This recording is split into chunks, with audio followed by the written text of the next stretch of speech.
दोस्तों जय श्री कृष्ण। मैं ओम यादव आप सभी का स्वागत करता हूं आज के इस वीडियो में। तो आज के इस वीडियो में मैं आप लोगों से बात करने वाला हूं एक हलाला की पैदाइश एआईएमआईएम का नेता शौकत अली के बारे में, क्योंकि इस नेता यानी कि शौकत अली की वीडियो सोशल मीडिया के ऊपर काफी ज्यादा वायरल हो रही है। अपनी इस वीडियो के अंदर ये यादव समाज के ऊपर आपत्तिजनक टिप्पणी करता हुआ नजर आ रहा है। इसने यादव समाज के बारे में क्या कुछ कहा है अपनी वीडियो के अंदर, मैं चाहूंगा कि सबसे पहले आप उस वीडियो को देखिए, उसके बाद हम लोग बात करते हैं। उत्तर प्रदेश में नहीं, पूरे देश में सबसे बड़ी धोखेबाज अगर कोई समाज है तो वो यादव समाज है कि नहीं है? सुबह आपके घर पे दूध लेकर के कौन आता है? आधा लीटर दूध में पानी कौन मिलाता है? तो देखा दोस्तों आप लोगों ने यह हलाला की पैदाइश यादवों के बारे में किस तरह के शब्दों का इस्तेमाल कर रहा है। यह कहता है कि सिर्फ उत्तर प्रदेश में ही नहीं बल्कि पूरे देश में यादव ऐसी कौम है जो सबसे ज्यादा धोखेबाज है। यादव समाज दूध लेके आता है सुबह सुबह और पानी और दूध में पानी मिलाने का काम करता है। इस प्रकार की बातें इसने यादव समाज के बारे में कही। सबसे पहले बात तो मैं इस शौकत अली से यह कहना चाहता हूं कि चल भाई, यादव समाज के लोग तो दूध में पानी ही मिलाते हैं, लेकिन तेरी कौम इस देश के अंदर क्या करती है? तेरी कौम तो सिर्फ भारत के अंदर नहीं, पूरी दुनिया के अंदर सबसे ज्यादा धोखेबाज कौम है। पूरे दुनिया के अंदर तुम्हारी इमेज एक आतंकवादी से ज्यादा और कुछ भी नहीं है। 100 में से 99 आतंकवादी तुम्हारे ही कौम के होते हैं और तुम लोग हमें धोखेबाज बताने का काम कर रहे हो। तुम्हारी कौम तो एक ऐसी कौम है जो हलाला के नाम पर अपनी ही बीबी को गैर मर्द के साथ सोने के लिए मजबूर कर देती है। तुम तो उस कौम से आते हो जो अपनी बहन के साथ शादी कर लेते हो। जो लड़की बचपन से तुम्हें भैया भैया कहती है, बाद में उसी के तुम सैया बन जाते हो। तो तुम्हारी औकात क्या है कि तुम यादव समाज के ऊपर ओछी टिप्पणी करने का काम करो। मैं दोस्तों बता दूं कि मैं सिर्फ इसी हलाला की पैदाइश शौकत अली की बात कर रहा हूं, पूरे मुसलमानों के बारे में मैं बात नहीं कर रहा हूं। मैं दोस्तों आप लोगों को बताता हूं कि यह हलाला की पैदाइश शौकत अली यादवों के बारे में इस प्रकार की बात क्यों कर रहा है। क्योंकि दोस्तों उत्तर प्रदेश के अंदर यादव और मुसलमान समाजवादी पार्टी के कट्टर वाले वोटर माने जाते हैं। यादव समाज तो माना ही जाता है, मुसलमान समाज भी समाजवादी पार्टी को ज्यादा वोट देता है।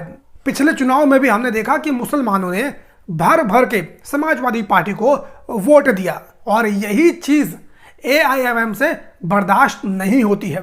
ये सोचता है कि हमारी पार्टी मुसलमानों के हक और अधिकार की बात करती है, लेकिन उसके बावजूद जब हम उत्तर प्रदेश के अंदर चुनाव लड़ने जाते हैं तो मुसलमान हमें वोट ना देकर समाजवादी पार्टी को वोट क्यों दे देता है। इसी तरीके से बिहार के अंदर भी मुसलमान और यादव राजद यानी लालू प्रसाद यादव की पार्टी को ज्यादा वोट देते हैं।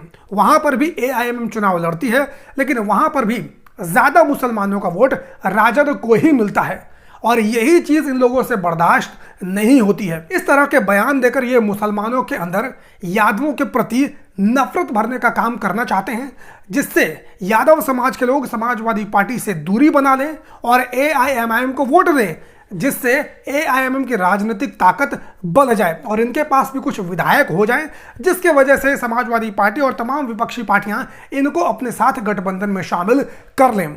लेकिन इनकी लाख कोशिशों के बावजूद ना तो यूपी में ना तो बिहार में मुसलमान समाज इनको वोट नहीं करता है। सिर्फ यूपी बिहार में ही नहीं बल्कि पूरे देश के अंदर मुसलमान समाज एआईएमआईएम असदुद्दीन ओवैसी को वोट नहीं करता है। दूसरी बात मैं ये कहना चाहूंगा कि उत्तर प्रदेश हो चाहे बिहार हो, यहां पर अगर मुसलमान समाज समाजवादी पार्टी और राजद को वोट करता है तो इसलिए वोट नहीं करता है क्योंकि मुसलमानों को यादवों से बहुत ज्यादा प्रेम भाव है। ऐसा बिल्कुल भी नहीं है। वो समाजवादी पार्टी और राजद को वोट इसलिए करता है क्योंकि वो बीजेपी को वोट नहीं करना चाहता है। समाजवादी पार्टी में और राजद में वोट करने का कारण उनका संरक्षण है। उनको ऐसा लगता है कि यदि वो समाजवादी पार्टी के साथ रहेंगे, वो राजद के साथ रहेंगे, तो उनके हक अधिकारों का संरक्षण ये पार्टियां कर सकेंगी। बीजेपी से मुसलमान नफरत करता है, इसीलिए इन दो राज्यों के अंदर समाजवादी पार्टी और राजद को वोट करता है। अगर यादवों से इन लोगों को इतना ही प्रेम होता तो पूरे देश के अंदर ये प्रेम देखने को मिलता, लेकिन ऐसा नहीं होता है। यही मुसलमान जब यूपी बिहार से बाहर निकलते हैं, दिल्ली के अंदर आते हैं, तो ये आम आदमी पार्टी को वोट करने लगते हैं। यही मुसलमान देश के अन्य राज्यों में जाते हैं तो कांग्रेस को वोट करने लगते हैं। यही मुसलमान जब बंगाल में जाते हैं तो ममता बनर्जी को वोट करने लगते हैं। ममता बनर्जी ब्राह्मण समाज से आती हैं तो बंगाल के अंदर मुसलमान एक ब्राह्मण को सपोर्ट करते हैं। कांग्रेस पार्टी तो एक मिक्स ब्रीड है, ब्राह्मणों की भी है, मुसलमानों की भी है, पारसियों की भी है, अलग अलग प्रकार की ब्रीड है। तो मुसलमान कांग्रेस पार्टी को भी समर्थन करते हैं। तो ऐसा बिल्कुल भी नहीं है कि मुसलमान यादवों से बहुत ज़्यादा प्रेम करते हैं, बहुत ज़्यादा इनका लगाव है इसलिए यादवों को वोट करते हैं, ऐसा बिल्कुल भी नहीं है। तीसरा कारण मुसलमानों का वोट करने का समाजवादी पार्टी और राजद को यह है कि चाहे समाजवादी पार्टी हो चाहे राजद हो, ये पार्टियां हमेशा मुसलमानों के हक और अधिकार की बात करती हैं। इन्होंने मुसलमानों के हक और अधिकार को हमेशा संरक्षित करने का काम किया है और इनके मुद्दों के लिए हमेशा ये पार्टी संघर्ष करती हुई नजर आती है। तो मुसलमान ये चीज़ देखता है कि समाजवादी पार्टी हो चाहे राजद हो, ये पार्टियां मुसलमानों के अधिकारों की बात करती हैं, मुसलमानों का संरक्षण करने का काम करती हैं, जिसके वजह से समाजवादी पार्टी हो चाहे राजद हो, इनको बीजेपी के समर्थकों की तरफ से हिंदू विरोधी होने का टैग मिलता रहता है। मुलायम सिंह यादव जी को तो मुल्ला मुलायम का टैग जितने भी बीजेपी के समर्थक हैं उन लोगों ने देने का काम किया था। क्यों दिया था? क्योंकि मुलायम सिंह यादव ने बाबरी मस्जिद की रक्षा के लिए, संविधान की रक्षा के लिए कुछ लोगों के ऊपर गोलियां तक चलवाने के आदेश दे दिए थे। उसी के बाद से मुसलमान समाजवादी पार्टी को वोट करने लगे। यही हाल कुछ बिहार में था। जब बिहार में लाल कृष्ण आडवाणी रथ यात्रा लेकर निकले थे, उसके बाद लालू प्रसाद यादव ने लाल कृष्ण आडवाणी को गिरफ्तार कर दिया था और इन्हीं प्रकरण के बाद से चाहे समाजवादी पार्टी हो चाहे राजद हो, मुसलमानों ने समाजवादी पार्टी और राजद को वोट देना शुरू कर दिया। दोस्तों, एक बात मैं इस वीडियो के माध्यम से आप सभी लोगों को बता देना चाहता हूं कि मुसलमान ज़्यादा लंबे समय तक समाजवादी पार्टी और राजद को वोट नहीं करने वाले हैं, क्योंकि अब इस देश के अंदर असदुद्दीन ओवैसी की ताकत बढ़ती जा रही है और मुसलमानों में AIMIM की स्वीकार्यता भी बढ़ती हुई जा रही है। अभी तक मुसलमान AIMIM को इसीलिए वोट नहीं करता था क्योंकि उन्हें मालूम था कि AIMIM को वोट करने से भी मुसलमानों का भला नहीं होने वाला है, मुसलमान सत्ता में नहीं आ सकते हैं। इसीलिए हमेशा मुसलमान उसी पार्टी को वोट करता है जिसको वोट करने से उन्हें लगता है कि मुसलमान सत्ता में आ सकते हैं। जिस दिन मुसलमानों को ये लगने लगा कि AIMIM एक बड़ी शक्ति बन सकती है, उस दिन AIMIM को वोट मुसलमान देने लगेंगे। आप सभी लोग इस पूरे मुद्दे के ऊपर क्या सोचते हैं, कमेंट करके अपनी राय जरूर दीजिएगा। बाकी यदि आप लोगों ने मेरे इस चैनल को सब्सक्राइब नहीं किया है तो आपसे रिक्वेस्ट करूंगा कि इस चैनल को आप लोग सब्सक्राइब कर लीजिए।